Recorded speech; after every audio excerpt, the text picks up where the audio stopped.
అన్న నమస్తే అన్న. నమస్తే. ఈ మధ్యకాలంలో సింగర్ సునీత గారు ఒక కామెంట్ చేయడం జరిగింది. అది మెసేజా కామెంట్ మరి మాకు తెలియదు. ఒక అమ్మాయి డ్రెస్సింగ్ గురించి కామెంట్ చేస్తున్నారంటే ఆమె డ్రెస్సింగ్, ఆమె బాడీ, ఆమె ఇష్టం. ఒక అబ్బాయి చూస్తున్నాడంటే అబ్బాయి కళ్ళు వాని ఇష్టం అని ఒక స్టేట్మెంట్ ఇచ్చింది. ఏం చెప్తారు? ఇప్పుడు ఇది చిన్మయి గారికి రిప్లై ఇచ్చినట్టున్నారు ఆవిడ. అయితే ఎవరి బాడీ వాళ్ళ ఇష్టము, ఎవరి కళ్ళు వాళ్ళ ఇష్టము, ఇవన్నీ కాదు. సమాజంలో బతుకుతున్నప్పుడు ఒక రీజనబుల్ డీసెన్సీ రెస్పాన్సిబిలిటీ మెయింటైన్ చేయాలి మనం. అది చెప్పాలి తప్ప నా బాడీ నా ఇష్టం అని చెప్పి నేను అదేదో సినిమాలు ఉపేంద్ర పిలకలు కట్టుకొని లేకపోతే ఇట్ట వేసుకొని తిరుగుతుంటాడు చూడండి, అలా వెళ్తే ఆవిడ రాయడని వింతగా చూస్తారు. అలా అని పిచ్చోళ్ళు పోతుంటారు, వాళ్ళు పిచ్చి పిచ్చి డ్రెస్ వేసుకొని పోతుంటారు. కొంతమంది జాలి పడతారు, ఎరా పిచ్చోడు అనుకుంటారు. అంతకు మించి ఒక రెస్పాన్సిబిలిటీ అనేది ఇంపార్టెంట్. ఇక్కడ చాలామంది అమ్మాయిలు నా బాడీ నా ఇష్టం, నా బాడీ నా ఇష్టం అంటే బలవంతం చేయకండి మేము ఏ డ్రెస్లు వేసుకోవాలని. కానీ ఇక్కడ వాడి కళ్ళు వాడి ఇష్టం అనే కోణం ఎక్కడ ఉందంటే,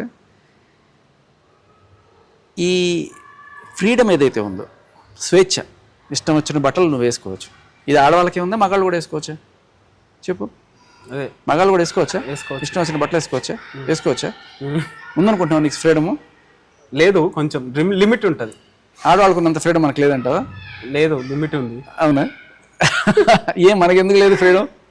ఏమో మళ్ళీ చెప్తా విను. ఇదేంటంటే ఈ ఫ్రీడమ్ని కమోడిటైజ్ చేస్తే అమ్ముకోవచ్చు మార్కెట్లో. ఎలా అంటే ఇప్పుడు సపోజ్ నువ్వు హ్యాపీగా ఇంత ఇంత షార్ట్ వేసుకుంటే నాకు కంఫర్టబుల్గా ఉంటుంది ఎండాకాలం, సరే వేసుకున్నాం.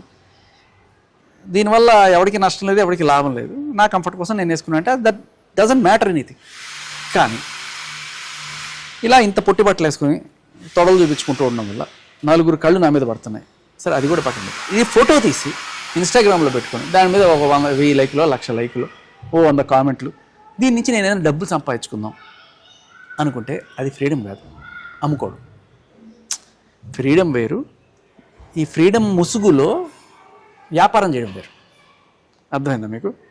సో ఈ వ్యాపారం చేసే వాళ్ళకి, ఫ్రీడమ్ ముసుగులో వ్యాపారం చేసే వాళ్ళకి ఏంటంటే, ఎప్పుడైతే ఎవరైనా సరే ఎవరినైనా సరే పద్ధతిగా బట్టలు వేసుకోవచ్చు కదా, ఏంటిది రోడ్లో అని, లేకపోతే గుడికి వచ్చినప్పుడు ఏంటమ్మా ఇది ఇట్లా వేసుకోవచ్చు కదా, ఆ రోజు శివాజీ గారు చెప్పింది, ఇలా ఎవరన్నా చెప్తే వాళ్ళకి ఎందుకు మండిపోద్ది అంటే వాళ్ళ వ్యాపారం అడ్డపడుతుంది.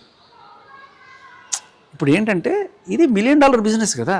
ఇప్పుడు నేను దీని మీద బతుకుతున్నప్పుడు నేను ఇలాంటి దాన్ని నేను చెప్పుకోను. నా ఫ్రీడమ్, పేరుకి చెప్పేది ఫ్రీడమ్. ఈ ఫ్రీడమ్కి ఎవ్వడు కాదండు, కానీ ఈ ఫ్రీడమ్తో నువ్వు బిజినెస్ చేస్తున్నావు. ఈ ఇన్స్టాగ్రామ్లో సబ్స్క్రిప్షన్ పెట్టుకుంటారు, 400, 500 ఎంతో కొంత పెట్టుకుంటారు. ఏం చేస్తారా? లేదు, ఇప్పి చూపిస్తూ ఉంటారు. దానివల్ల డబ్బులు ఏదో వస్తూ ఉంటాయి. ఇక్కడేంటి, నా ఇష్టం వచ్చిన బట్టలు వేసుకోవడం నీ ఫ్రీడమే, కానీ నువ్వు చేస్తున్న పని ఏంటి? ఆ ఫ్రీడమ్ పేరు పెట్టుకొని దాంతో డబ్బులు సంపాదించుకోవడానికి ఇది చేస్తున్నావు. అవతల వాడి లస్ట్ని నువ్వు క్యాష్ చేసుకుంటున్నావు.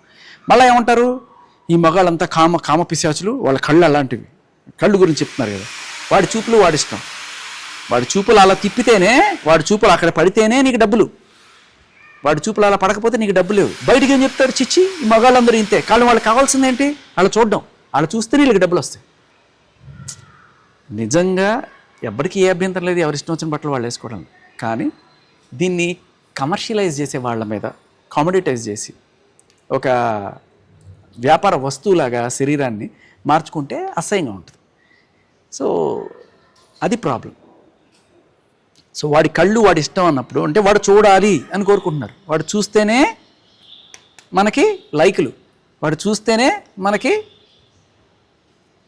క్రేజు, దానివల్ల ఆఫర్లు రావచ్చు, డబ్బులు రావచ్చు, ఏదైనా సరే. ఆడు చూడకపోతే అది ప్రాబ్లం. ఇప్పుడు నీకు ఇంకో విషయం చెప్తా.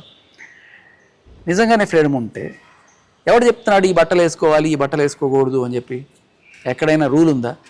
నువ్వు షర్ట్ వేసుకోవాలి, లేకపోతే షర్ట్ తిప్పుకొని వెళ్తావు, వెళ్ళకూడదని ఉందా ఎక్కడన్నా? అంటే నువ్వు పోలీస్ స్టేషన్కి వెళ్ళు, ఓకే, ఇలాగే ఎంతవరకు జిప్ ఓపెన్ చేసి 2 బట్టలు తీసేళ్ళు. ఏమంటాడు ఆయన, పోలీస్ ఆయన, బటన్ పెట్టండి. ఎందుకు? నీకు ఫ్రీడమ్ లేదు.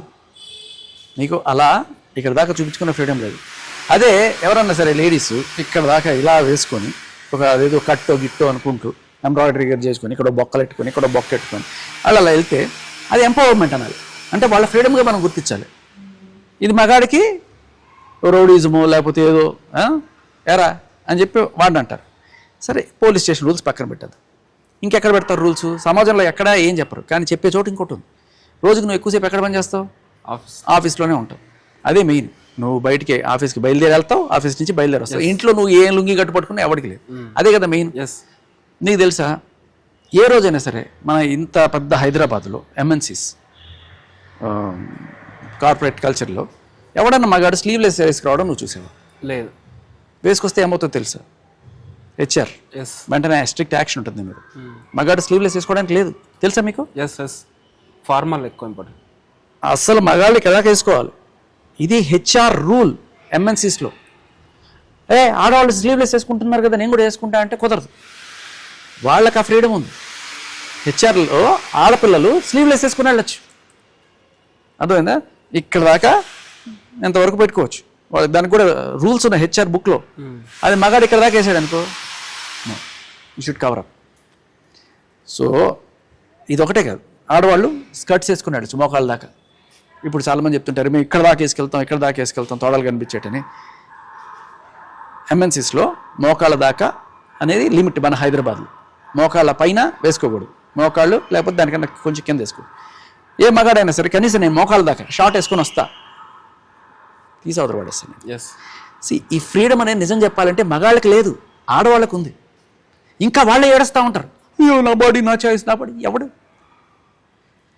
ఇంకా ఇప్పుడు నిజం చెప్పాలంటే చాలామందికి ఆఫీసుల్లో ఇటువంటి మేకప్లు లిప్స్టిక్లు అన్నీ వేసి చాలా అందంగా అప్పీలింగ్గా తయారయ్యి నువ్వు ఆఫీస్లో పనిచేస్తావు, నీ పక్కన ఆవిడ వచ్చి కూర్చుంటుంది. కానీ బాస్ దృష్టి ఆవిడ మీద ఎక్కువ పడాలి. ఆవిడకి ప్రమోషన్లు లేకపోతే ఇన్సెంటివ్లు అన్నీ వచ్చేస్తూ ఉంటాయి. నువ్వు రోజుకి 10 గంటలు కుక్కలా కష్టపడినా నీకు రాదు. ఆవిడకి అయ్యో అని చెప్పి మాట్లాడేసి కొంచెం టాలెంట్ చూపించేస్తే కొంతమందికి ఆ రకంగా ముందుకు పోతుంటారు. వాళ్ళు పని చేయరు, ఇలా ఎక్స్పోజింగ్లో ఏదో ఒకటి చేసి దాన్ని అడ్వాంటేజ్గా తీసుకుందామని వెళ్తారు. అయితే వాళ్ళు అడ్వాంటేజ్గా తీసుకోవడానికి దోహదపడేది ఏంటి? ఈ పాలసీలు, ఈ రూల్స్.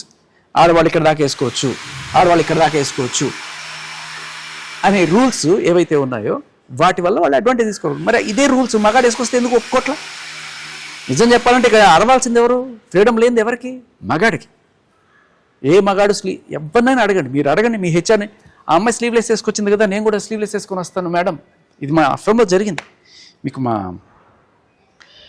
రవి అని మన యాంకర్ రవి ఐడియా ఉంటాడు. అవును, తెలుసు. రవి నా కొలీగ్ బిగ్ ఎఫ్ఎంలో. చాలా రోజుల క్రితం మావాడు గుర్తుందో లేదో, మావాడు కొంచెం ఫ్రీ స్పిరిట్, 2-3 బట్టలు ఇలా తీసుకొని కొంచెం నీట్గా కొంచెం అలా క్యాజువల్గా వచ్చాడు. మా బాస్ ఆవిడ పిలిచి, రవి అట్లా వేసుకోకూడదు, బట్టలు పెట్టుకోవాలి, నీట్గా ఉండాలి అంటే మావాడు కోపం వచ్చేసింది. మీరెవరు చెప్తారు నేను ఎట్లా వేసుకోవాలి, ఏం కావాలి అంటే? ఆడవాళ్ళు ఇక్కడ దాకా పెట్టుకొని ఇంతవరకు, ఇప్పుడు మగాళ్ళు ఇక్కడ దాకా పెట్టుకుంటున్నారు నిజం చెప్పాలంటే. ఇంత పెట్టుకొని దానికి ఇంక రకరకాలు చెప్పినట్టు పెట్టుకున్నా వాళ్ళ గురించి అడగకూడదు. అంటే వాళ్ళు అలా పోరాడి సంపాదించుకున్నారు. ఇంకా ఏదో అన్యాయం జరిగిపోతుంది, ఇంకా పడి ఏడుస్తూ ఉంటారు. నిజం చెప్పాలంటే మీరు గమనించండి, ఈ ఫ్రీడమ్ అనేది ఎక్కడ రూల్స్ రాయాల, కానీ రాసిన చోటు ఒకటి ఆఫీస్. ఈ ఆఫీసుల్లో పెట్టే రూల్స్ ఏవైతే ఉన్నాయో ఆ రూల్స్లో మగాడికే అన్యాయం జరుగుతుంది, ఆడవాళ్ళకి కాదు. అలాగే గుడికి కూడా ఎక్కడ రూల్స్ రాయలేదు, కానీ పూజారో ఎవరో చెప్తారు ఇట్లా రాకూడదని. మేబీ తిరుమలలో కొన్ని చోట్ల ఎక్స్ప్లిసిట్గా రాస్తారు. సో మనం ప్రతి చోట కూడా ఇలాంటివి రాసుకోవాలి. ఇలాంటివి రాసుకున్నప్పుడు ఆడవాళ్ళకి ఒక రూల్, మగవాళ్ళకి ఒక రూల్ పెట్టకూడదు, అందరికీ ఈక్వల్గా పెట్టాలి. రైట్, మగాడు ఫుల్గా వేసుకోమంటే ఆడవాళ్ళు కూడా ఫుల్గా వేసుకోమని చెప్పండి. ఎందుకంటే వాళ్ళు ఇక్కడ దాకా వేసుకుని దాన్ని అడ్వాంటేజ్గా తీసుకొని కెరీర్లో మాకన్నా ముందుకు పోవడానికి తప్పుడు మార్గాల్లో వెళ్తున్నారు. That is wrong. దానివల్ల మగాడికి ఇంజస్టిస్ జరుగుతుంది. నీ కెరీర్, నీ జీతం తగ్గుతుంది, లేకపోతే ఆవిడ పని చేయకుండా ఆవిడ ఎక్కువ సంపాదిస్తుంది, పని చేసి నువ్వు తక్కువ సంపాదించుకోవాల్సి వస్తుంది. సో ఈ భేదభావాలు, పార్షియాలిటీ అనేవి నిజానికి మగాడి మీదే జరుగుతున్నాయి. ఇది మనం గుర్తించాలి మగాళ్ళు. అది అంతేగాని ఆడి కళ్ళు ఆడి ఇష్టం అనేది వాడి కళ్ళతో చూస్తేనే వాళ్ళకి ఇష్టం, మనం చూస్తేనే అటువంటి వాళ్ళకి ఇష్టం. అంటే ఆవిడని కాదు నేను చెప్తున్నా, ఇలా సబ్స్క్రిప్షన్ మోడల్ పెట్టుకొని డబ్బులు సంపాదించుకోవాలనుకున్న వాళ్ళకి అది చూడకపోతే వాళ్ళకి డబ్బులు ఎక్కడ? మళ్ళీ వాళ్ళనే తిట్టుకోవడం అనేది విచిత్రం. ఓకే, థ్యాంక్ యూ అన్న.